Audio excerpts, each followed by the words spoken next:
ساری بات میں نے آپ کو بتا دی. 5 چیزیں تکلیف کیوں آئی, پریشانی کیوں آئی. نمبر 1, اللہ تعالی کے پاس اس بندے کا اونچا مقام لکھا ہوا ہے. اللہ دیکھ رہے ہیں کہ یہ پہنچ ہی نہیں رہا, اللہ تعالیٰ غم دے دیتے ہیں. یہاں سامنے DIG کا بیٹا پٹ رہا ہو تو ہم آپس میں 2 باتیں کہیں گے, DIG کو پتا نہیں ہے. دوسرا گروپ کہے گا پتا ہے لیکن یہ نافرمان ہے, تو DIG چاہتا ہے کہ اس کی پٹائی ہو تو اپنے ابا سے مدد مانگنے آئے. اب اللہ کے پاس تو آپ اور ہم نہیں کہہ سکتے کہ ہماری تکلیف پریشانی کا پتا نہیں ہے. تو دوسری بات لگتی ہے صحیح کہ ہم نالائق ہیں, ہم اللہ کو ناراض کرتے ہیں, تو اللہ تعالیٰ چپت مار دیتے ہیں تاکہ میرے سے آ کے معافی مانگیں, میرے پاس آ کر جھکیں. ایک بندہ اکڑتا ہے جو روزہ نماز ہے اس کو بھی چھوڑ دیتا ہے, تو یہ غم پریشانی اس کے لیے عذاب آئی ہے. اور جو اور عبادت میں بڑھ جائے اور معافی میں بڑھ جائے تو درجہ بلند ہونا شروع ہو گیا اس کا. 5 چیزوں کا مراقبہ کیا کریں. حالانکہ اللہ پاک نے قرآن پاک میں بتا دیا وَلَنَبْلُوَنَّكُمْ بِشَيْءٍ مِنَ الْخَوْفِ وَالْجُوعِ وَنَقْصٍ مِنَ الْأَمْوَالِ وَالْأَنفُسِ وَالثَّمَرَاتِ, کہ میں ضرور آزماؤں گا, ضرور پہ ضرور آزماؤں گا. اب ادھر تفصیل چلے جائے گی پھر یہ تفصیل رہ جائے گی. تو پہلا کہ اللہ کے پاس اس کا اونچا درجہ لکھا ہے, یہ درجے پر پہنچ نہیں رہا تو اس کو غم دے دیا گیا, اس کی وجہ سے اس کو وہ درجہ ملنا شروع ہو جائے گا. نمبر 2 کہ اللہ تعالیٰ نے اس کو یہ غم دیا, اس غم کی وجہ سے یہ اللہ کا راستہ تیزی سے آگے بڑھے گا. اس غم کی وجہ سے تیزی سے یہ آگے بڑھے گا شریعت میں, سنت میں. ایک ہی سہارا ہے اللہ کا بس, یہ غم پریشانی سے تو وہی نکال سکتا ہے, تو یہ تیزی سے بڑھے گا. صاحب خوشی اتنا تیزی سے آگے نہیں بڑھ سکتا جتنا صاحب غم بڑھ سکتا ہے. نمبر 3 کہ اس غم کی وجہ سے اس کے اندر بیلنس آ جائے گا, تو وہ اپنے رشتے دار, دوست, احباب, پڑوسی اس سے اکڑ کر نہیں بات کرے گا, آج بھی انکساری سے بات کرے گا, اکڑ نہیں دکھائے گا, تکبر نہیں ہوگا. اپنے بیان پر, اپنے ذکر تلاوت پر, اپنے نماز, اپنے داڑھی ٹوپی پر, اپنے ٹخنے کھولنے پر اکڑ نہیں دکھائے گا, اپنے حج عمرے پر اکڑ نہیں دکھائے گا. وہ غم زدہ کے دل کے حال سے واقف ہوگا تو اور ان کی مدد کرے گا, ان کی دعائیں کرے گا, ان کے سامنے آج بھی انکساری سے رہے گا. نمبر 4 اللہ تعالیٰ اس کو کوئی بڑی خوشی دینا چاہتے ہیں, وہ سنبھال نہیں سکے گا, اس لیے اس کو غم سے گزارا جاتا ہے تاکہ خوشی کو برداشت کر سکے. اور حضرت تھانوی رحمۃ اللہ نے فرمایا, مجدد ملت حکیم الامت حضرت مولانا شاہ اشرف علی تھانوی صاحب رحمۃ اللہ نے فرمایا کہ ایک ہندو نے لاٹری کا ٹکٹ خریدا, جائز نہیں ہے لیکن ہندو کا کیا واسطہ جائز ناجائز سے. اس کا سیٹ جو تھا وہ انگریز تھا, اس کے پاس نمبر تھے, یہ ہندو پڑھا لکھا نہیں تھا. اس نے دیکھا کہ یہ بڑی لاٹری نکل آئی تو اس نے اس ہندو کو بلایا, کہا میرے ساتھ شکار پر چل, اور ایک ذرا سی غلطی پر بہت اس کی پٹائی کی, پٹائی کر کے اس کو بے جان کر دیا, پھر ہاسپٹل میں داخل کرا دیا. جب اس کو تھوڑا ہوش آیا تو ہندو کو کہا کہ تیرے کو مبارک ہو, تیری لاٹری نکل آئی ہے 20,000 کی, اس زمانے کی. تو لوگوں نے کہا کہ بھائی تم ظالم اتنا مارا, ہاسپٹل میں پہنچایا تو اتنی خوشخبری سنا رہے ہو. کہا بھائی یہ ساری زندگی بھی زندہ رہتا تو 20,000 نہیں دیکھ سکتا تھا, تو میں اگر اس کو لاٹری کا بتاتا تو یہ پاگل ہو جاتا خوشی میں, اس لیے میں نے اس کو پہلے پٹائی کی پھر خوشخبری سنائی تاکہ وہ بیلنس رہے. یہ تو ایک انگریز کافر کا یہ حال ہے. تو اللہ تعالیٰ کو خوشی دینا چاہتے ہیں آگے, اس وجہ سے اللہ تعالیٰ اس کو تکلیف سے گزارا تاکہ بیلنس رہے. نمبر 5 کہ کوئی بڑی مصیبت آنے والی تھی, اللہ تعالیٰ نے چھوٹی مصیبت میں ڈال دی اور اسے بڑی عذاب مصیبت سے بچا لیا. تو آج کے بعد اللہ تعالیٰ سے ہم لوگ شکایت نہ کریں. وَلَئِن شَكَرْتُمْ لَأَزِيدَنَّكُمْ, اللہ فرماتے ہیں کہ شکر کرو گے تو زیادہ دوں گا. وَلَئِن كَفَرْتُمْ إِنَّ عَذَابِي لَشَدِيدٌ, اور ناشکری کرو گے تو عذاب بھی دوں گا.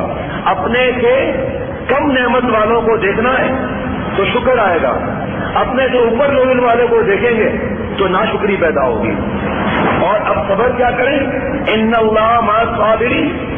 صبر کی 3 تفسیر بتا کر ختم کرتا ہوں. ہاں یہ 5 نعمتیں سننے کے بعد حضرت والا نے فرمایا کہ دیکھو غم نہیں مانگنا, پریشانی نہیں مانگنا، پریشانی اور غم مانگنا جائز نہیں ہے۔ حضور صلی اللہ علیہ وسلم سے کسی نے پوچھا کہ میں کیا مانگا کروں، فرمایا عافیت مانگو۔ عافیت میں دین دنیا دونوں سلامت رہتے ہیں، اعضاء سلامت رہتے ہیں، مانگنا عافیت ہے، تکلیف نہیں مانگنی۔ پھر یہ 5 انعام کیسے ملے؟ حضرت والا دامت برکاتہم نے فرمایا کہ اتنی بے پردہ عورتیں گھوم رہی ہیں، ان سے روز نظر بچانا ہے تو غم نہیں آئے گا، غم آئے گا۔ اس غم کو جب آئے گا اور برداشت کریں گے اور دوسرے کی بہو بیٹی کو نہیں دیکھیں گے، بخاری شریف کی حدیث کے زنا العین میں نظر، آنکھوں کا زنا نہیں کریں گے تو اللہ تعالیٰ انعام دے دیں گے۔ اب دیکھو گھر پر لکھا ہوتا ہے تکلیف آئے تو کہتے ہیں ان اللہ مع الصابرین، لیکن پتہ نہیں ہے کہ اللہ صبر کرنے والوں کے ساتھ کس طرح ہے۔ حضرت والا نے ہمیں پڑھایا کہ تفسیر روح المعانی میں لکھا ہے کہ 3 چیزیں ہیں، اگر 3 میں سے ایک نہیں ہے تو صبر نہیں ہے، اور جب صبر نہیں ہے تو اللہ بھی نہیں ملیں گے۔ نمبر 1 الصبر فی المصیبہ، جو بھی غم پریشانی آئے اس پر صبر کرے اور زبان سے شکایت نہ کرے۔ رضا بالقضاء کی کیفیت ایسے فرض ہے جیسے نماز اور روزہ فرض ہے۔ تو نمبر 1 رضا بالقضاء، شکایت نہ کرے کہ اللہ میرا ہی گھر تھا، اللہ میرے ہی ابا کو جانا تھا، یہ عمر تھی، یہ وقت تھا۔ حضرت نے فرمایا یہی عمر تھی، یہی وقت تھا، اللہ اکیلی پریشانیوں کا میں نے ہی ٹھیکہ لیا ہوا ہے۔ بدتمیزی ہے، یہ شکایت ہے۔ شکایت کرنے والے کو اللہ اٹھا کر پھینک دیتے ہیں۔ کیا کر لے گا تو میرا ظالم، میرا کہنا نہیں مانتا، مجبوراً ماننا پڑے گا۔ الصبر عن المعصیہ، جناب یہ صبر بڑا مشکل والا ہے۔ گناہ نہ کر کے صبر کرے، جھوٹ نہ بولے، غیبت نہ کرے، دوسروں کو بہو بیٹیوں کو نہ دیکھے، بابی اور سالی سے مذاق نہ کرے، نہ انہیں دیکھے، ممانی چچی سے پردہ کرے، خالہ ذات، تایا ذات، ماموں ذات، پھپھی ذات سے پردہ کرے، ٹی وی VCR نہ دیکھ کر پردہ کرے۔ الصبر عن المعصیہ، گناہ نہ کر کے صبر کرے۔ تینوں میں سے سب سے مشکل یہی ہے۔ الصبر علی الطاعہ، عبادتیں کر کے صبر کرے۔ پریشانی آ گئی، مغرب کی نماز ہی نہیں پڑھنی، پریشانی آ گئی، جمعے کی نماز ہی نہیں پڑھنی، گھر میں انتقال ہو گیا، فجر کی نماز ہی نہیں پڑھنی۔ ہاسپٹل یا کوئی مجبوری ہو جو شرعی عذر ہو، وہاں اگر جماعت چھوڑتا ہے تو اور بات ہے، باقی بغیر عذر کے جو نماز گھر میں پڑھتا ہے، حضور صلی اللہ علیہ وسلم فرماتے ہیں میرا دل چاہتا ہے کہ بچوں کو جمع کر کے کہوں کہ لکڑیاں جمع کرو، اس گھر میں ڈالو، اس گھر کو میں آگ لگا دوں۔ حضور صلی اللہ علیہ وسلم نے آگ نہیں لگائی، لیکن حضرت والا فرماتے ہیں کہ حدیث کو معمولی نہیں سمجھنا، حدیث پاک مذاق کے لیے نہیں ہوتی۔ فرمایا حضور صلی اللہ علیہ وسلم نے آگ نہیں لگوائی، لیکن سمجھو آگ لگ گئی، اس کے چہرے سے پتا چل جائے گا، اللہ اس کے دل میں آگ لگا دیتے ہیں جو بغیر شرعی عذر کے گھر میں نماز پڑھتا ہے۔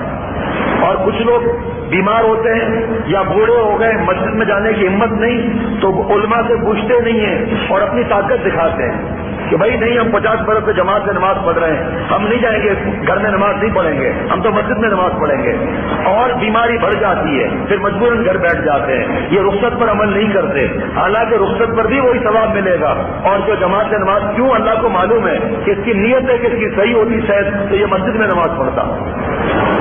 جو عمل نہیں کرتے رخصت پر ان کے اندر تکبر بھی آ جاتا ہے۔ اب اس کا مضمون تو طویل ہے۔ جب اللہ نے رخصت دی عمل کرنا چاہیے، کیونکہ اللہ آپ کی نیت سے واقف ہے، نیت سے عمل ہوتا ہے۔ ایک مسجد میں نماز پڑھتا ہے لیکن مخلوق کو دکھانے کے لیے پڑھتا ہے، اس کی قبول نہیں ہے۔ ایک بیمار مجبوری میں گھر میں نماز پڑھتا ہے، بوڑھا ہے چل نہیں سکتا گھر میں نماز پڑھتا ہے، لیکن نیت اس کی مسجد کی ہے، اللہ مسجد کا پورا ثواب اسے عطا فرمائیں گے۔ کہ اللہ نے رخصت کی عمل کرنا چاہیے، ورنہ اکڑ آ جاتی ہے اس کے اندر۔ تو اطاعت کرے اللہ کی، اس پر صبر کرے۔ سردی ہے، دل نہیں چاہتا نماز پڑھنے کا، لیکن وضو کر کے نماز پڑھتا ہے، تو یہ کیا 3 تفسیروں کے بعد پھر اللہ ملیں گے ان اللہ مع الصابرین۔ روحانی صحت یعنی کہ گناہ نہ کرنا، اگر روحانی بیماری میں انتقال ہوا تو دوزخ میں جانا پڑے گا، اگر بیماری سے انتقال ہوا جسمانی تو ہو سکتا ہے کہ اللہ اس کو گناہ معاف کر دیں، کیونکہ بیماری میں گناہ جڑتے ہیں۔ ایک بزرگ آئے کر رہے تھے، ان کے دم سے لوگوں کو شفا ملتی تھی. ایک بیوقوف شاگرد نے کہا کہ حضرت آپ آئے کر رہے ہیں، آپ کے دم سے تو اور لوگوں کو فائدہ ہوتا ہے. فرمایا بیوقوف، اللہ کا شکر ہے کہ میں بیماری میں مبتلا ہوں، گناہ میں مبتلا نہیں ہوں. کیونکہ گناہ میں مبتلا کے حالت میں اگر انتقال ہوا تو دوزخ، اور بیماری میں اگر انتقال ہوا تو بیماری میں اللہ گناہ کو جھاڑ دیتے ہیں پروردگار. تو یہ ہم لوگ اللہ سے بھیک مانگے کہ اللہ ہمیں تو روحانی بھی صحت عطا فرما.